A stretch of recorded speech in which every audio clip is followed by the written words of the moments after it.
good evening, everyone.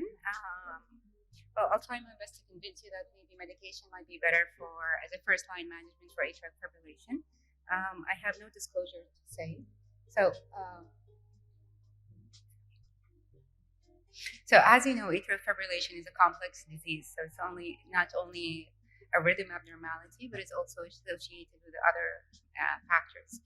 So you could see it kind of increased incidence with multiple medical problems: diabetic heart failure, obesity, coronary artery disease, age as well, and other genetic predisposition.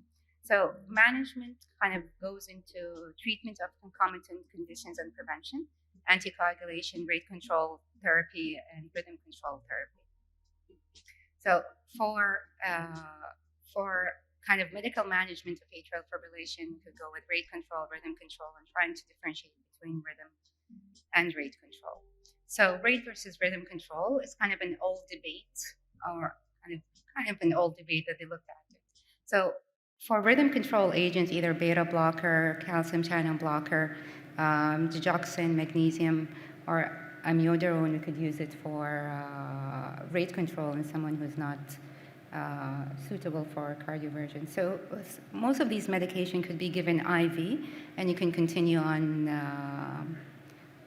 oral medication in the future if needed. So kind of the short-acting, you could use also esmolol and forward-wise, sorry. So this is an old study, the AFFIRM trial. So kind of the initial studies that looked at rhythm control versus rate control management, and kind of what's the overall risk in stroke or death. So in the AFFIRM study, the primary endpoint was overall mortality. So it seems to be most, in this study, so unfortunately, kind of the rhythm control strategy, not most of them has been on anticoagulation.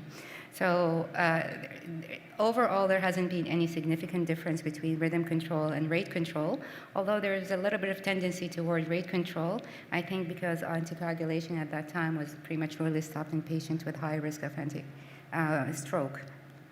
So the RACE trial is kind of happened within the same period of time, and the assigned 522 patients had persistent atrial fibrillation, and they continue after that with rate after cardioversion with rate control and rhythm control. So overall, there hasn't been any significant difference endpoint between rate and rhythm control. So based on those two trials, there has been kind of a slow in trying to assessment or long-term management of atrial fibrillation, especially in paroxysmal atrial fibrillation, until we had the East AFNet 4 trial, that they randomly assigned patients for with early onset paroxysmal atrial fibrillation at high risk for cardiovascular complication. So their strategy was rhythm control versus usual care. And the rhythm control was between kind of their combined drugs and ablation as a first-line treatment. So in this trial, so they had initial blinding periods. So most of the patients were, for the first couple of months, were on both antiarrhythmic medication. And then a portion of them, half of them almost went for rhythm control, and half of them went for rate control. So rhythm control strategy, there was the first few months, as I said, rhythm control with antiarrhythmic medication, but and the rest were randomized whether to continue rhythm control versus ablation.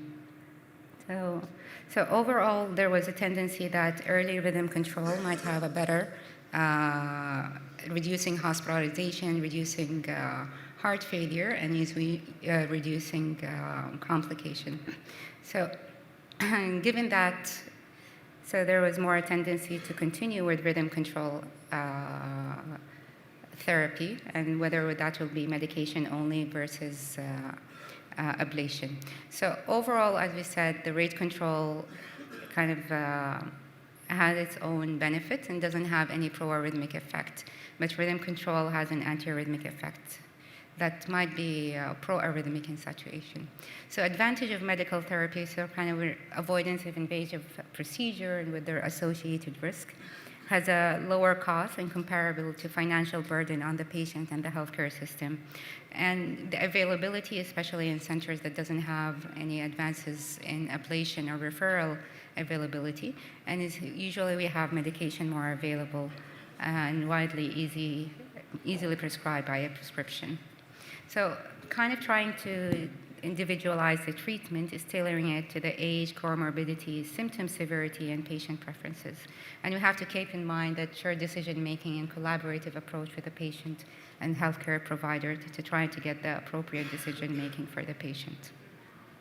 So in heart failure population might be slightly different.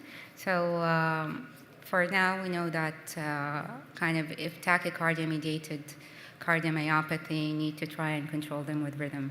But patients who might have no benefit from catheter ablation, mainly advanced heart failure, significant scar on cardiac MRI, so severity of the atrial fibrosis as well as atrial enlargement and long persistent atrial fibrillation, that all of these might make the ablation not successful or even has early recurrence after ablation.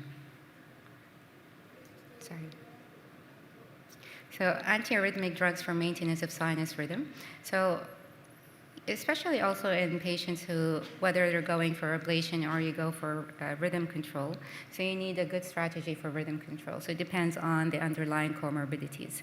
So if someone kind of doesn't have healthy heart, so you might go with mostly all antiarrhythmic medication, propafenone, flecainide, sotalol, or even amiodarone.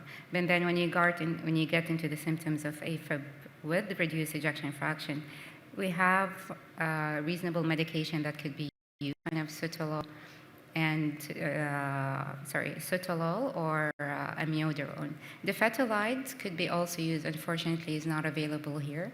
And one of the side effects that you might have prolonged QT. So some people might require hospitalization to monitor the QT interval after initiating of medication. So the long-term management is really importance of adherence, making sure the patient's compliance and routine regular follow-up. So kind of depending what antiarrhythmic drugs you're monitoring, so you need to follow up electrolyte, ECGs, and also depend on, for example, amiodarone, there is hepatic toxicity and lung toxicity. So routine X-ray and thyroid function and liver function should be checked regularly. So understanding the AFib and treatment option and trying to empower the patient to actively participate in this care. And we shouldn't also neglect lifestyle modification because that plays a really major role in importance of management of atrial fibrillation. So just to recap, emphasizing the rationale for medical therapy as a first-line treatment for AFib, and try to get the patient more of a holistic approach, trying to consider patient preferences, safety, and long-term management in treatment decision.